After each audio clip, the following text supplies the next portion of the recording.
When migrating from SQL Server or dedicated pool into Fabric Warehouse, you will certainly on more complex code base encounter issues due to the differences in the way that names are resolved. Let's show an example here. I will just copy one of the views into Scratchpad here. Okay, so we now see that, yes, human resources employee table has been rewritten on the target to reference the view because it has a computed column. That's not the topic for this video, but let's examine this one.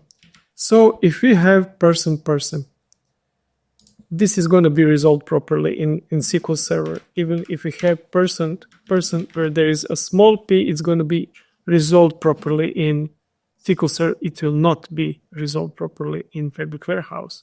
So we will actually be rewriting your code by using our static analysis and following the reference to figure out the proper way, the proper name of that object. Similar thing happens with the table alias. So if we have, for example, uppercase P, SQL Server will resolve this, but Fabric Warehouse will not.